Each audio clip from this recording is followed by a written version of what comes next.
Hello, this is Yaakov Kronenberg from Jerusalem, and tonight I'm going to be doing another class in my series of classes on tauras ascendant with Venus in the different houses.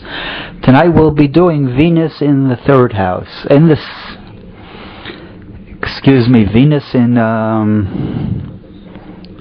Tonight we'll be doing Venus in Gemini, right? We've done Venus in Aries, Venus in Taurus, and tonight we'll do Venus in Gemini.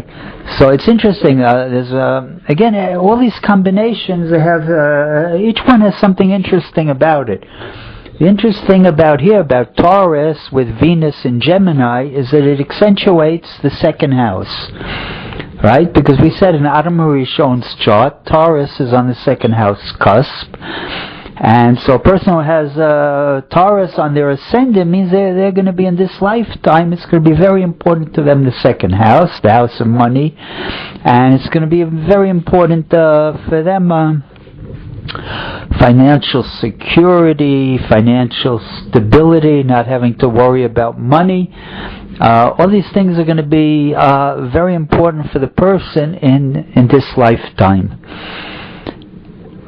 And so when a person has also, if you look closely, if a person is a Taurus rising and Venus is in Gemini, so it comes out that Venus is also in the second house, right? Because Gemini is the second sign to Taurus. So now it comes out you have a number of confirmations, and there's not only Taurus ascendant, but also the ruling planet being in the second. It gives you already two indications of the importance of money and the importance of second house affairs. Now, I'm going to give you a chart tonight of somebody who was fairly famous at one time, and I'll show you how a chart can be a little bit modified by other things, right? But in any case, the main thing about first, before we get into this chart, I want to tell you that some of the main consideration is that when you have the Taurus rising and Venus in Gemini, it's going to be again, you might make money. The Venus being in Gemini is a sign of speech, of communication.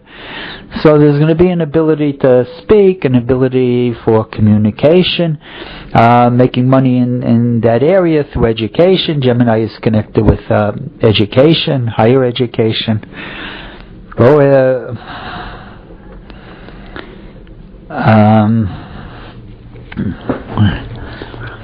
So in any case, it's going to be a very, very second house oriented chart. And now tonight I want to show you a chart of somebody who, actually at one time he was president of the United States. He wasn't a very famous president, but he was the vice president to Richard Nixon in the early 70s. I think he was president, Gerald Ford, when I left America to come to Israel in 1976. So about then he was president, and when Mr. Nixon resigned from being president, Gerald Ford was thrust into the position of being president of the United States. Now, normally when you have a Venus with Venus in Aries, you would think the chart would be very monetary or very artistic oriented, but he's got a few things that indicate the rough and tumble world of politics and law.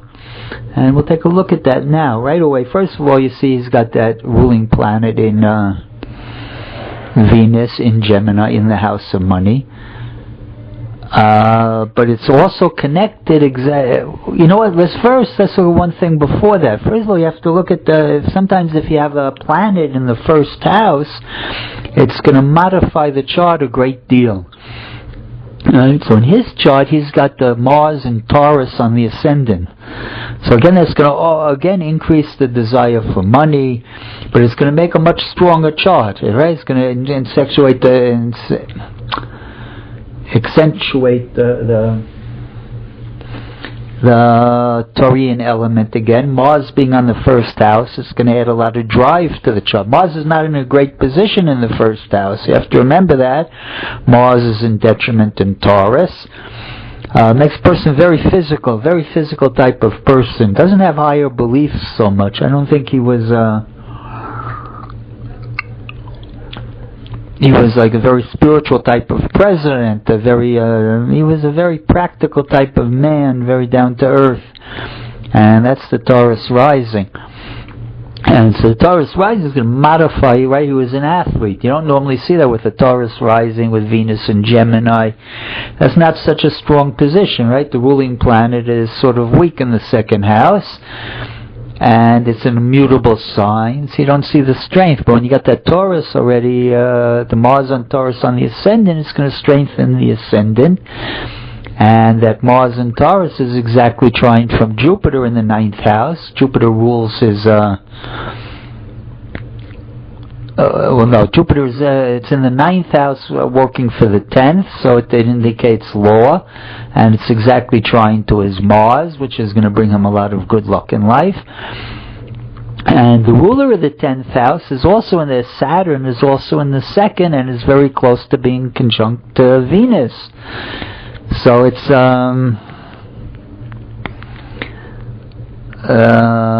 so you see that the ruler of 1 is connected to the ruler of 10. The person himself is connected to his destiny. So that's what's called, we call that in the Indian astrology, they call it something like a Raja Yoga. What they call a Raja Yoga, it has it's an aspect that planetary aspects that bring a person to great levels of success, and he had that with the ruler of 1 being conjoined to Saturn in the ruler of the 10th. It's not so easy for relationships, right? He's got Saturn there, he's got, he's got the Venus there, the planet of love, is conjoined to Saturn, and his wife had a lot of trouble with alcoholism and things like that. I guess he suffered from her. So you see that there also in the chart. And he had a lot of restraints in it. But you see when he had the Saturn and Mars also strong in the chart, it modifies that Venusian nature. He was an athlete, he was a football player, he had a scholarship for football. That's the Mars on the ascendant in Taurus. Taurus is a strong sign, it's a bull. Right? He was like a bull-like type of person. But he had the Mars and Saturn indications to a degree overpowered his Venusian type of nature, and he became a very successful lawyer, eventually went into politics, and from politics to the presidency. If you look at his chart closely, he also had the Sun exactly on his 4th house cusp, which is a sign of great success in later life.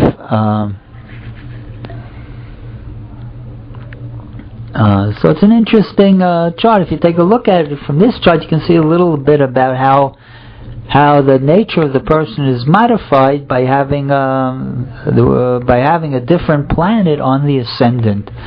And he had that Martian thing on the ascendant, and other people came to him, right? Because he rules the 7th house, and he got very far in life, and it's an interesting chart, and I hope everybody enjoyed the class tonight, and I thank you for listening.